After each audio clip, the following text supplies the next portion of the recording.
A partir deste vídeo em frente, nós vamos começar a falar sobre um conceito que atrai muito quem está a fazer aprendizagem na área da programação. O que é, afinal de contas, um banco de dados? Neste vídeo eu fiz aqui um conjunto de slides com um texto mais corrido. Eu peço desculpa pelo facto que normalmente eu coloco apenas alguns tópicos, mas é no sentido de ser um bocadinho mais rápido e não me esquecer de rigorosamente nada. Vamos falar de uma forma um bocadinho mais teórica, para depois passarmos à prática. Então, afinal de contas, o que é um banco de dados? É um ou mais arquivos relacionados entre si, neste caso estamos a falar de ficheiros guardados num servidor web, neste caso, e que contêm registros de dados muito variados, nomeadamente palavras, frases, textos, números com casas decimais, sem casas decimais, datas e horas, dados encriptados, imagens eventualmente, etc.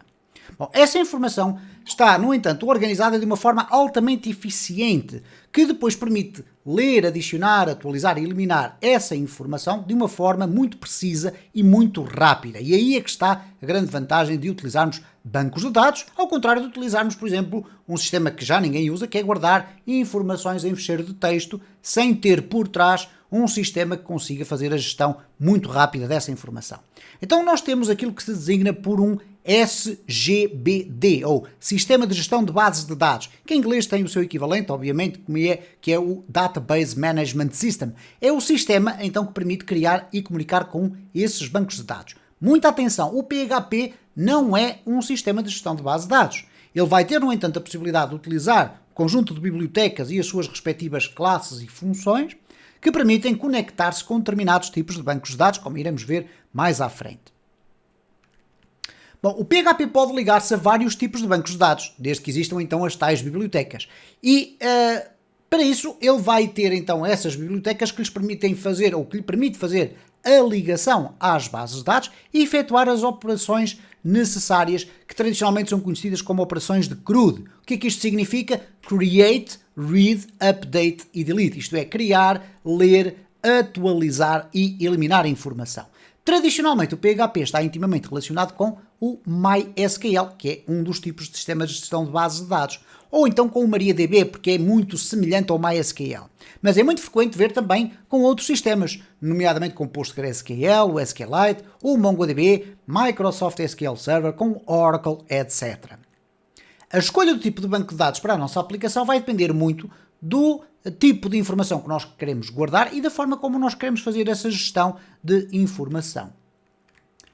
Bom, de um modo muito simplista, nós podemos dividir os bancos de dados em dois grandes tipos. Nós temos os bancos de dados relacionais, no meu caso de MySQL, ou SQLite ou MariaDB, onde os dados são guardados numa espécie de tabelas, não é numa espécie, eles são mesmo guardados em tabelas, que podem ter relações entre si. A tabela A pode estar relacionada com a tabela C, que por sua vez está relacionada com a tabela D. Bom, é muito pegar naquela ideia de vocês terem uma folha do Excel com várias spreadsheets, ok? Mas neste caso, depois na prática, nós iremos ver como é que funciona. Existe também uns sistemas não relacionais, também conhecidos como NoSQL, já vou explicar o que é este termo SQL, como é o caso do MongoDB, em que a informação neste caso não é guardada em tabelas, mas sim em coleções de documentos. Ora, o que é que significa o SQL? SQL significa Structured Query Language e é a linguagem utilizada dentro do código do PHP ou de outra linguagem de programação para fazer a comunicação com bases de dados relacionais.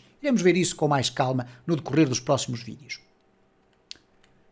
É muito comum então ver o PHP relacionado com o MySQL, que é um sistema para criar bancos de dados relacionais. Eu diria que em mais de 80% das aplicações feitas com PHP, nós estamos a trabalhar com MySQL. Na esmagadora maioria dos casos, estas bases de dados relacionais, as tais que funcionam num esquema de tabelas, são completamente capazes de resolver as questões relacionadas com os desafios que a nossa aplicação apresenta para guardar dados, nomeadamente, por exemplo, uma loja online onde vocês querem guardar os dados dos clientes, os dados das encomendas, etc. Uma base de dados relacional é eventualmente até a solução mais indicada para resolver esse tipo de desafios. E daí a escolha do MySQL ser uma escolha muito frequente para quem faz programação em PHP. Tal como acontece com outras áreas, o PHP contém um vasto conjunto de funções para se conectar com bancos de dados. E é essa matéria que nós iremos explorar a partir de agora neste curso. Obviamente, desde que nós tenhamos as bibliotecas necessárias para que o nosso PHP se consiga conectar com um banco de dados, nós iremos conseguir conectar-nos com esse banco de dados e fazer essas comunicações. De qualquer das formas, nós vamos concentrar muito a nossa atenção nesta fase inicial nas ligações com o MySQL, que é, então, tradicionalmente, o sistema de gestão de base de dados mais relacionado com as aplicações feitas em PHP.